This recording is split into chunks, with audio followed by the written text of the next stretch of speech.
हमने last 2 video में पढ़ा था हिंदी साहित्य इतिहास का लेखन। हिंदी साहित्य इतिहास किस प्रकार का था, हमने पूरे इतिहास के बारे में पढ़ा। अब उससे रिलेटेड कुछ प्रैक्टिस क्वेश्चंस हैं। इस वीडियो में उससे रिलेटेड कुछ प्रैक्टिस क्वेश्चंस करेंगे। अब फर्स्ट क्वेश्चन आता है 84 वैष्णवों की वार्ता किसकी रचना है। सबसे पहले पेज पे सबसे पहला ही पढ़ा था 84 वैष्णवों की वार्ता किसकी रचना है।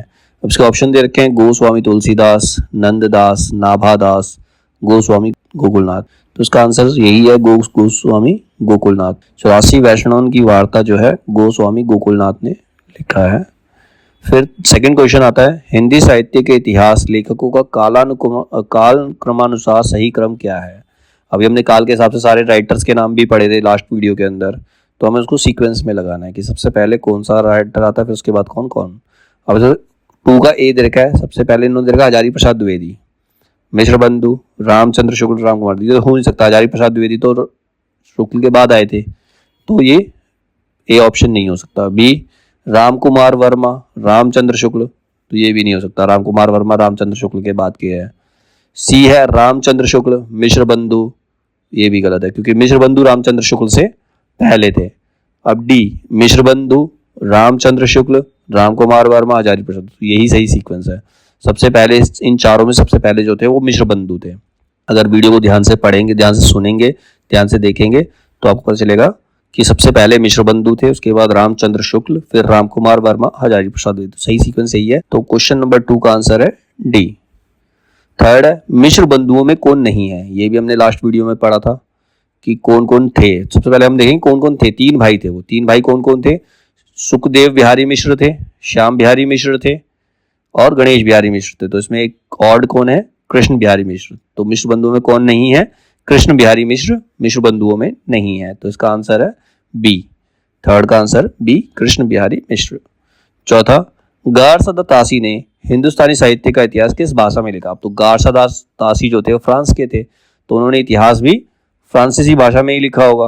तो इसका आंसर है फ्रांसीसी भाषा। के 4 ऑप्शन दे रखे हैं, फ्रांसीसी, जर्मनी, अंग्रेजी, हिंदी। तो इसका आंसर है फ्रांसीसी। क्वेश्चन नंबर 5 निम्नलिखित इतिहास ग्रंथों का काल क्रमानुसार सही क्रम क्या है।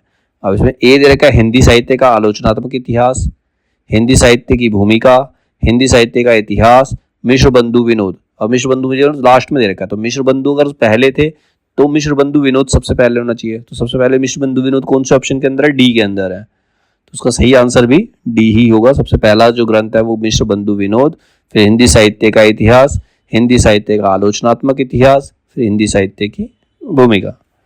अब है क्वेश्चन नंबर 6 निम्नलिखित रचनाओं को रचनाकारों के साथ सुमेलित किया। एक तरफ रचनाएं दे रखी है, एक तरफ रचनाकार दे रखे हैं। हमें बताना है कौन सी रचना किस रचनाकार की है। तो जरूरी नहीं तुम्हें चारों पता हो, तो पढ़ के देखो। हिंदी साहित्य की भूमिका, हिंदी साहित्य की भूमिका हजारी प्रसाद द्विवेदी ने लिखी है, ठीक है। तो ए का 2 हो गया, ए का 2 हो गया। हिंदी साहित्य का आलोचनात्मक इतिहास, हिंदी साहित्य का आलोचनात्मक इतिहास लिखा था राम कुमार वर्मा ने, ये भी हमने पढ़ा है इसमें। तो अब हम देखेंगे ऑप्शन के अंदर क्या दे रखा है। ए में 2, बी में 4। ए में 2, बी में 4 मतलब बी है इसका आंसर, ठीक है, क्योंकि ए में 2 और बी में 4 किसी और में है ही नहीं, ठीक।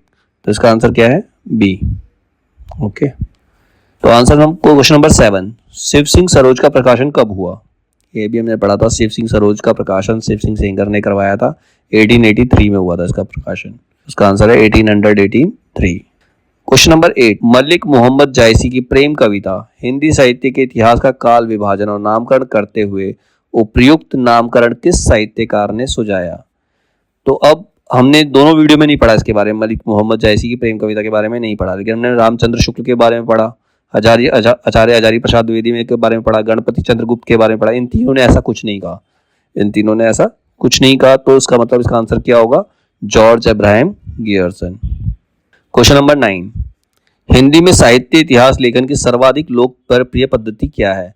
ये हमने फर्स्ट वीडियो में पढ़ा था। सबसे लोकप्रिय पद्धति जो है वो विधेयवादी पद्धति है। वैसे 4 पद्धतियां होती हैं, वर्णानुक्रम पद्धति, वैज्ञानिक पद्धति, कालानुक्रम पद्धति और विधेयवादी पद्धति। सबसे लोकप्रिय पद्धति जो है वो विधेयवादी पद्धति है, ठीक है। क्वेश्चन नंबर 10 किसी भी साहित्य के इतिहास को समझने के लिए उससे संबंधित जातीय परंपराओं, राष्ट्रीय और सामाजिक वातावरण एवं सामायिक परिस्थितियों का अध्ययन विश्लेषण आवश्यक है। तो ये किसकी डेफिनेशन थी? ये विधेयवादी पद्धति की डेफिनेशन थी। तो इसका आंसर भी क्या होगा? विधेयवादी पद्धति। क्वेश्चन नंबर 11, राकेश अग्रवाल नाम के एक विद्वान ने अपने साहित्य इतिहास ग्रंथ में इन रचनाकारों को इस क्रम में रखा। अब एक राइटर है, उसने इस क्रम में रखा। तो कबीर, केशव, बंग महिला, मन्नू भंडारी। तो साहित्य इतिहास लेखन की पद्धतियां निम्नलिखित हैं: वर्णानुक्रम पद्धति, कालानुक्रम पद्धति, वैज्ञानिक पद्धति, विधेयवादी पद्धति। तो राकेश अग्रवाल द्वारा दिए गए क्रम में प्रयुक्त पद्धति के संदर्भ में सही कूट चयन कीजिए। मतलब उसने किन किन चीजों का ध्यान रख के ये सीक्वेंस बनाया। तो सबसे पहले तो पता चल रहा है क ब, तो इसने वर्णानुक्रम पद्धति को फॉलो किया है। ठीक है। फिर ये समय के कबीर सबसे पुराने हैं, उसके बाद केशव आए होंगे, फिर बंग महिला, फिर मन्नू भंडारी। तो इन्होंने काल का भी ध्यान रखा। इसके अलावा इसमें कोई और विशेषता है नहीं। तो इसका आंसर होगा 1 और 2 का उसने प्रयोग किया है। राकेश अग्रवाल ने वर्णानुक्रम पद्धति का प्रयोग किया और कालानुक्रम पद्धति का प्रयोग किया। इसमें ना तो वैज्ञानिक पद्धति है ना विधेयवादी पद्धति है। ठीक है। क्वेश्चन नंबर 12, रामचंद्र शुक्ल ने अपने पूर्ववर्ती साहित्य इतिहास ग्रंथों के लिए निम्नलिखित विशेषणों का प्रयोग किया है। जैसे शिव सिंह सरोज को कविवृत्त संग्रह कहा, modern vernacular literature of northern Hindustan को बड़ा कविवृत्त संग्रह, मिश्र बंधु विनोद को प्रकांड कविवृत्त संग्रह। तो ये तीनों ही सही है। ठीक है। रामचंद्र शुक्ल ने तीनों बातें कही हैं। तो इसका आंसर होगा 1, 2, 3। ठीक है।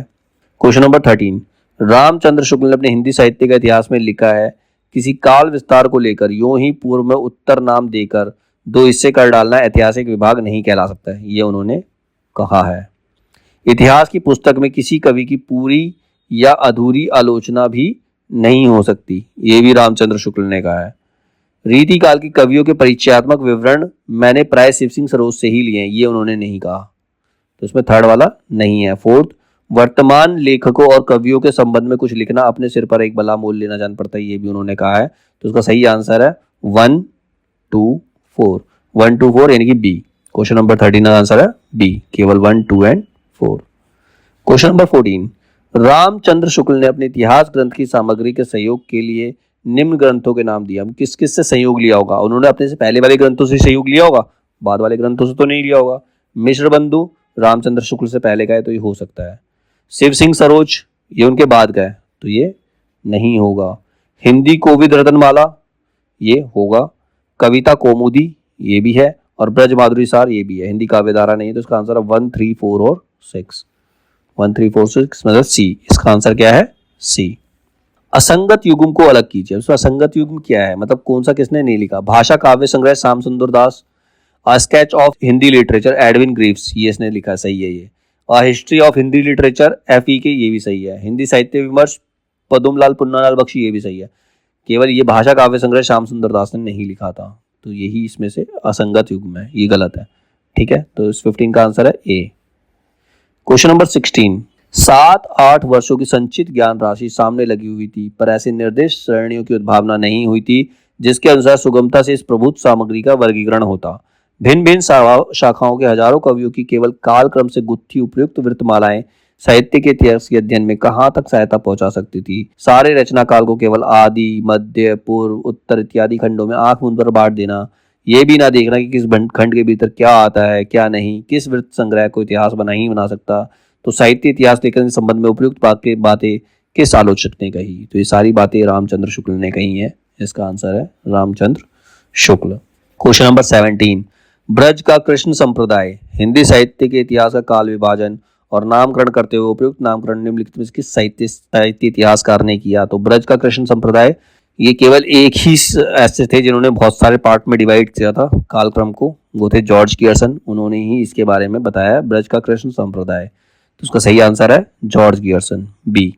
क्वेश्चन नंबर 18, हिंदी के विधेयवादी साहित्य इतिहास के आदम प्रवर्तक शुक्ल जी नहीं प्रत्युत गियर्सन है। ये भी हमने लास्ट वीडियो के अंदर पढ़ा, उसकी लास्ट लाइन है, ऐसा कहा था नलिन विलोचन शर्मा ने। तो उसका सही आंसर है नलिन विलोचन शर्मा।